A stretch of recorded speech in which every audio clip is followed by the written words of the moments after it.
Bakers Arms walk around. Apparently this is quite a famous shop because it's full of hardware all laid out in long trays like hardware shops once were.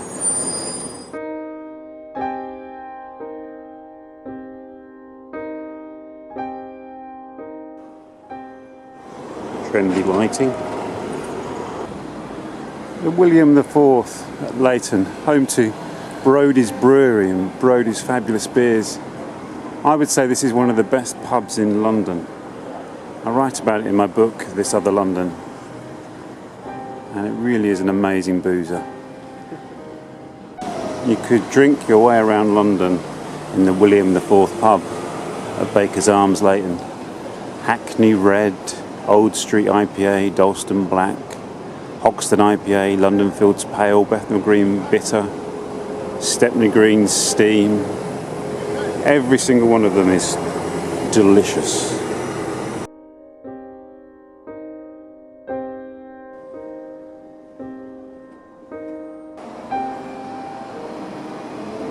There you can see the building dates from 1897. So this is the Brodie's Brewery at the back of the pub. If you're wondering why I'm lurking around outside the pub and not going inside, it's because it's about 10 o'clock in the morning. The pub's not open yet, and I don't drink really before it gets dark, except for in midsummer, of course. It really is a magnificent old mirrored London boozer, the William IV. A truly great pub. And the food in there is great as well. It's like a platter when you order your burger and chips.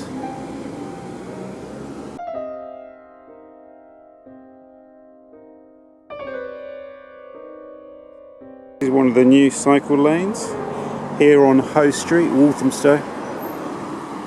They're doing a lot of work in Walthamstow at the moment to improve cycling and walking. This is one of those cycle paths.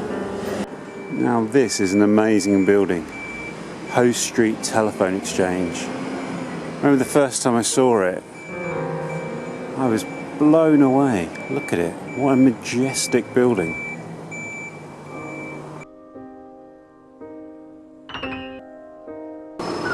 Look at the beautiful brickwork.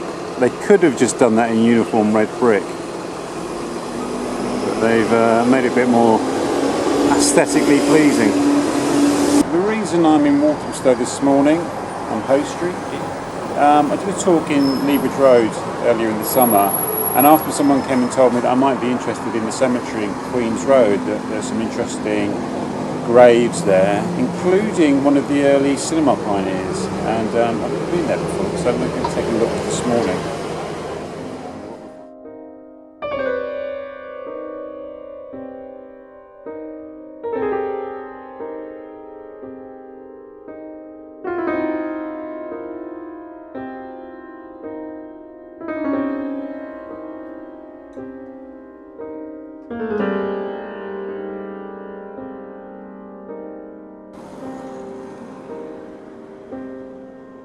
I live really close to here. I live just over in Leytonstone. And you know what? I think I've only been down Queen's Road once. It's a great street. Look at the detail at the top of this house. I'm going to use this video as an opportunity to make an appeal to the people of Walthamstow. Walthamstow is great, and there's a lot of interesting things happening in Walthamstow. But please stop calling it Awesomestow. And if the people of Forest Gate start calling it Forest Grey, that is the end of my love affair with Forest Gate. I mean, it is awesome, just don't extend that into the name, Awesomestow. No, please. At least in Leytonstone we don't do that. People might say Leytonstoned, maybe, but...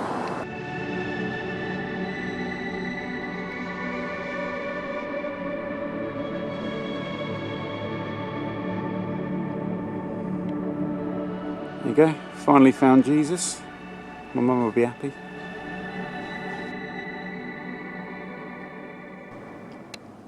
Seems to be a issue with quite a few of the graves collapsing into the ground or sinking into the ground here.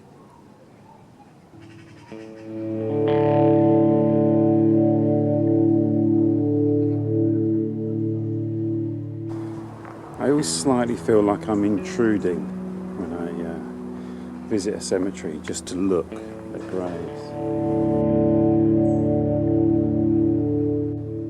Some of the graves really are in quite a bad state, aren't they? Look at this here.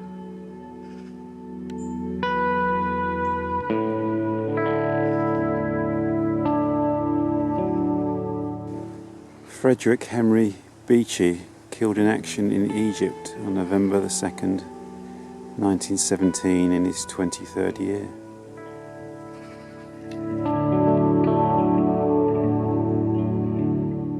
Quite a grand stone casket surrounded by obelisks. I was told by a couple who live nearby that one of the early cinema pioneers is buried here. And Walthamstow was a real centre of the early film industry in Britain. There were film studios up at Wood Street. That's where some of the first Shakespeare adaptations were made. I'm not sure I'll be able to find the grave that they mentioned, but I will insert his name on the screen.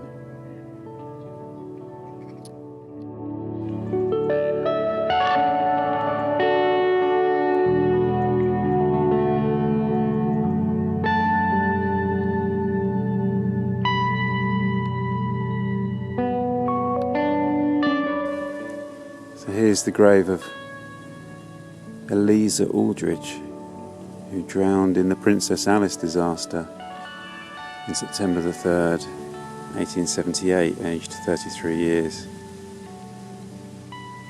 The Princess Alice, the sinking of the Princess Alice was the biggest loss of life on the Thames, I believe. 650 people died with the sinking of the Princess Alice.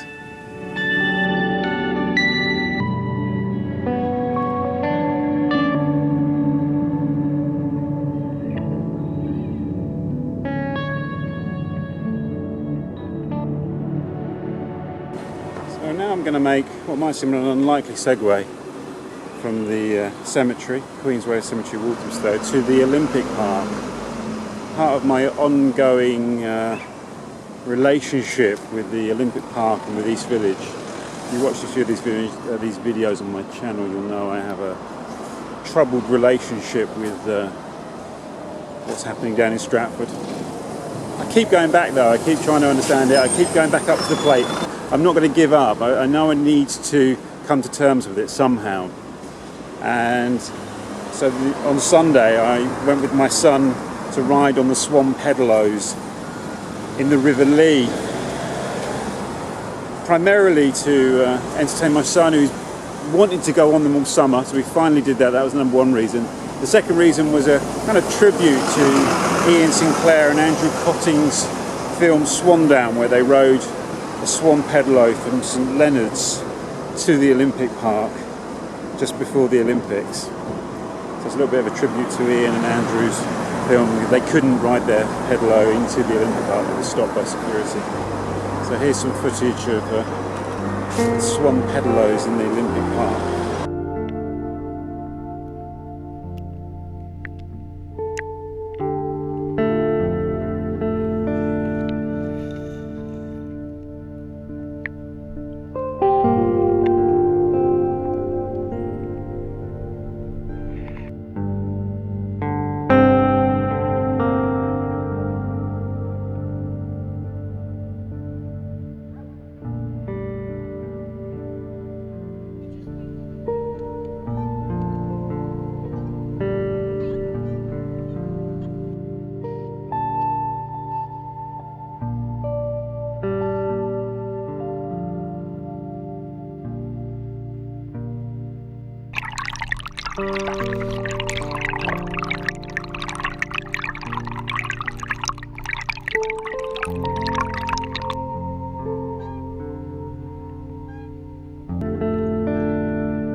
So here's the Dagenham Brook, passing behind the ground of Leyton FC, not to be confused with Leyton Orient, of course.